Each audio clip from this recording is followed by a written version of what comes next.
In November 2022, Catherine, the new Princess of Wales, stepped before the cameras in London. On her coat sat an old piece of jewellery: diamonds, emeralds, 3 feathers, a small crown, and beneath them a motto the British monarchy has worn for centuries: Ich dien. For many viewers, it was a lovely moment. A quiet nod to Diana, a new princess of Wales carrying a piece of old memory forward. But that was exactly the problem, because this piece was never only memory.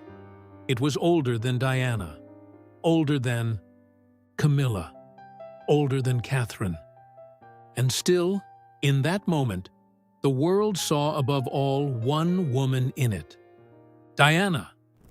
A dynastic emblem that was meant to belong to no one suddenly had a face. Today, many regard the Prince of Wales' feathers brooch as Diana's piece. That sounds understandable. Diana wore it openly. She gave it a shape people recognized. She turned a courtly emblem into something personal. But that label is too simple, because this story does not begin with a young bride in 1981. It begins with a system, with a title, with a role, with a piece that was never made for a single woman, but for a position. So the question is not only who owned this brooch. The real question is, what happens when a dynastic object suddenly gains a soul? Through one person? Before Diana wore it, the brooch was a symbol. It belonged to the world of the Prince of Wales. 3 white feathers, a crown, a motto. Not tenderness, not memory, not grief, but rank. In 1863, the ladies of North Wales gave the piece to Alexandra of Denmark, the new Princess of Wales. It was tied to her roll and carried exactly the emblem that made that roll visible. After Alexandra, it passed to Mary, the next Princess of Wales, then to the Queen Mother. One woman wore it, then another again. The person changed. The symbol stayed. For the monarchy, this mattered. An object could survive while people came and went. And that is exactly where the coldness of this story lies. The piece was no token of love. It was rank, made visible in diamonds. This is how the monarchy survives. Its emblems are older than any woman who wears them. The system separates object from feeling, person from office. The woman is meant to step behind the emblem. The emblem is meant to be greater than the one who wears it. This piece needs no owner. It only waits for the next shoulder. In 1981, Diana received this piece from the Queen Mother. On the surface, it was a gift, a precious sign of acceptance. But a gift at court is rarely only a gift. It says, "You belong now." But it also says, "You no longer belong only to yourself." Then something happened the system had not counted on. Diana did not wear it only as a symbol. She transformed it. She wore the brooch as a pendant on a necklace. A brooch sits on the fabric. A pendant lies closer to the body, at the throat, almost against the skin. Diana took an emblem of office and drew it close to herself. A badge became a piece of jewelry. A dynastic emblem became an image people tied to her.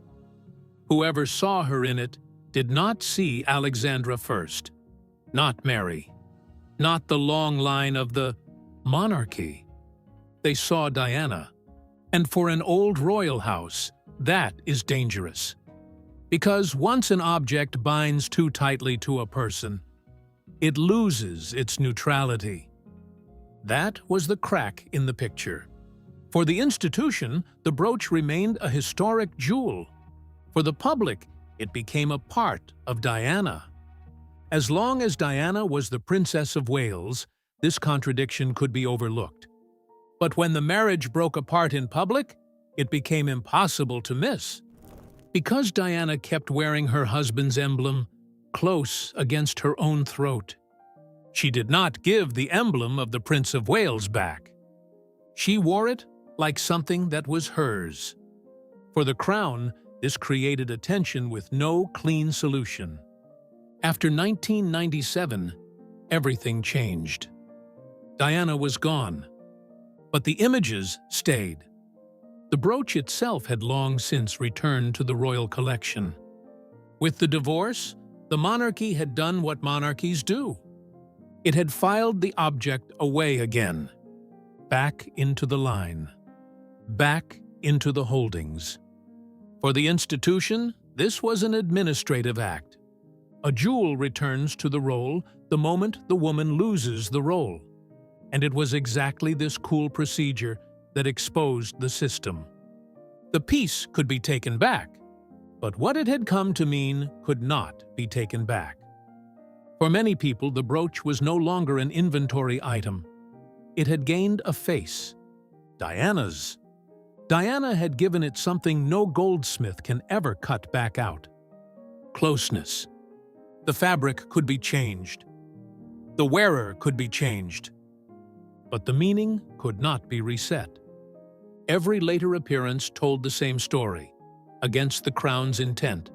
So the object won where the institution holds no control. Not in the archive of the royal collection, but in memory.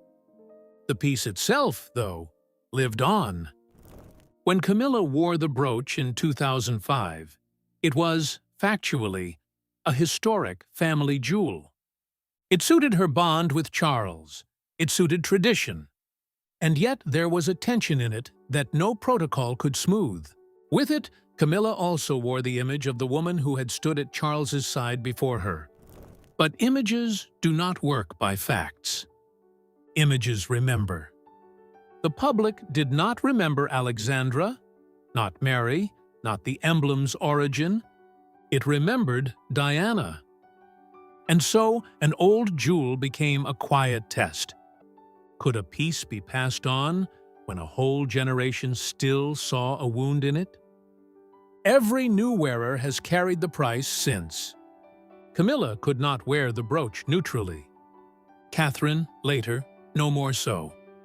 A piece can be handed down across generations. But every woman who wears it carries the image of her predecessor with it, something not measurable in gemstones, and that no new wearer can ever fully set aside. In the end, the brooch had several lives. Alexandra gave it origin. Diana gave it feeling. Camilla gave it tension. Catherine gave it continuation. And still, it never fully belonged to any of them. This is the late key. The brooch was never Diana's piece. Perhaps that was exactly the pain. She had worn it, for one moment, in a way that made the world believe it had become personal. And perhaps it had. Not legally, not dynastically, not in the books of the royal collection, but in memory.